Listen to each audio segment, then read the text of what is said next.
Sumuko sa CIDG si dating Senador Bong Revilla matapos siyang ipaaresto ng Sandigan Bayan kaugnay sa kasong malversation para sa Ghost Flood Control Project sa Pandi, Bulacan. At saksi live si EJ Gomez. EJ? Pia, nandito nga tayo sa labas nitong Crime Investigation and Detection Group o CIDG headquarters sa Camp Crame sa Quezon City kung saan nandito nga si dating Senador Bong Revilla kasunod ng inilabas ng 3rd Division Sandigan Bayan na arrest warrant laban sa kanya. 9:57 PM kanina nang namataan natin ang pagdating ni Revilla dito sa PNP CIDG headquarters. Kasama niya ang kanyang kabiyak na si Cavite 2nd District Representative Lani Mercado at dalawang anak na sina Cavite 1st District Representative Jolo at Agimat Party List Representative Brian. Sa isang Facebook Live ngayong gabi, nanawagan si dating Senador Bong Revilla ng panalangin para sa kanya at para sa kanyang pamilya. Sinabi niya ito sa isang Facebook Live video pasado alas 9 ng gabi. Aniya, parang walang due process. Dagdag ni Revilla, haharapin niya ang kanyang kaso ng walang takot. Napakasakit po para sa akin at para sa aking pamilya. Yun lamang po, maraming salamat. Alam ko hindi ako papabayaan ng Diyos. Thank you po sa inyo lahat. Please pray for me.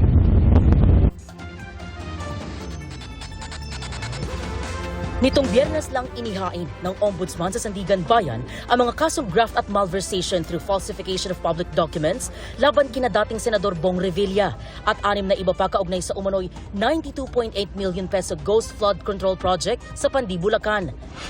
Kaninang umaga, iniraffle ang mga kaso sa korte. 4th Division ang hahawak ng kasong graft sa pamumuno ni Justice Michael Frederick Musni. Ang malversation case na walang inirekomendang piyansa na iraffle sa 3rd Division kung saan chairman si Justice Carl Miranda. At bago mag-alas 6 ng gabi, nag-utos ng maglabas ng arrest warrant ang Sandigan Bayan 3rd Division. Natukoy na may probable cause para ipaaresto si dating Senador Revilla at mga dating opisyal at kawani ng DPWH Bulacan 1st District Engineering Office na sina Bryce Hernandez, JP Mendoza, RJ Dumasig, Emelita Huat, Juanito Mendoza at Christine Pineda.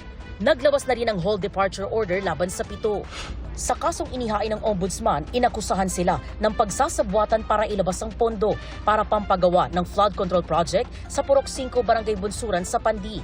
Pero nang inspeksyonin ng lugar, wala namang naitayong proyekto.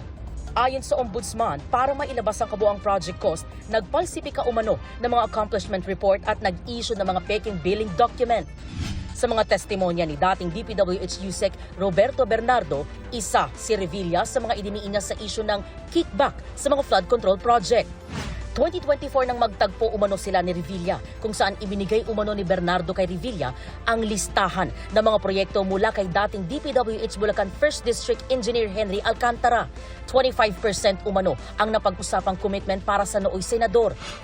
Noong Nobyembre, isinalaysay ni Bernardo sa Senado kung paano niya inihatid ang 125 million pesos sa bahay ni Revilla sa Cavite.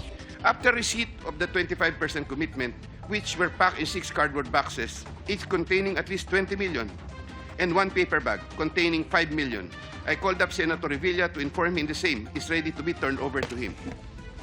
Sometime December 2024, probably the Monday after my receipt of the commitment, my driver and I went to the residence of Senator Revilla. I saw Senator Revilla at the terrace. I walked over to Senator Revilla for a casual talk.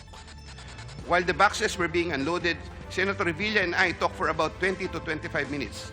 Mariing itinanggi ni Revilla ang mga akusasyon noon. Tinawag pa ito ng kanyang kampo na political persecution. Imbento raw ang mga aligasyon na intensyong sirain ang reputasyon ni Revilla at ilihis ang atensyon ng publiko sa totoong may sala. Sinisika pa naming makuha ang panig ng mga akusado kaugnay ng arrest warrant at HDO laban sa kanila.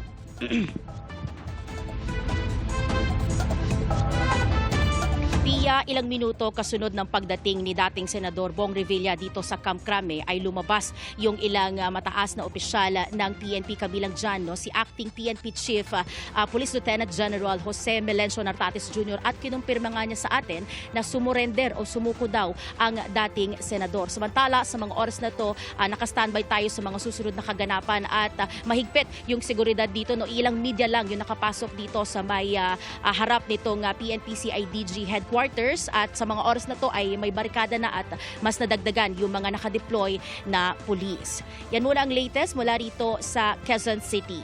EJ Gomez, ang inyong saksi. EJ, meron ba tayong balita o impormasyon sa ngayon kung diyan nga ba magpapalipas ng gabi si Senador Bong Revilla sa kustodiya ng CIDG o ililipat ba siya sa ibang lugar? Wala pang nabanggit dyan si Acting PNP Chief kanina pero may binanggit siya na sa mga susunod na oras ay mangyayari yung mga typical na proseso dun sa mga naaaresto. So babasahan ng kanyang Miranda rights, karapatan at yung ilang pang steps. So posible na dito siya manatili pero yan pa yung ikukumpirma natin sa mga kausap natin na miyembro o opisyal ng PNP CIDG. Pia? At EJ, bukod sa kanyang asawa at anak, may iba pa bang kasama si Senator Bong Revilla mula sa kanyang kampo? Alam mo, Pia, yung pwesto natin ngayon dito ay talagang limitado lang yung nakukunan natin mula doon sa pinasukan nila hanggang doon sa second floor ng headquarters. Talagang mahigpit yung security. Kanina yung nakunan natin, no, sinundot lang yon mula sa ating camera dito sa ating team na naka-standby dito. So yun pa lang yung nakita talaga natin and na-confirm natin, no, yung kanyang asawa at saka yung kanyang dalawang anak. Pero tinitingnan din natin for sure, no, syempre yung kanyang lawyer o yung iba pang miyembro para nga doon sa proseso na gagawin sa kanya. Pero yan ay kukumpirmahin pa natin doon sa mga kausap natin na officials ng PNP CIDG. Alright, EJ, abangan namin ang iba pang mga update mula sa iyo. Maraming salamat, EJ Gomez. Mga kapuso, maging una sa saksi. Mag-subscribe sa GMA Integrated News sa YouTube para sa iba't ibang balita.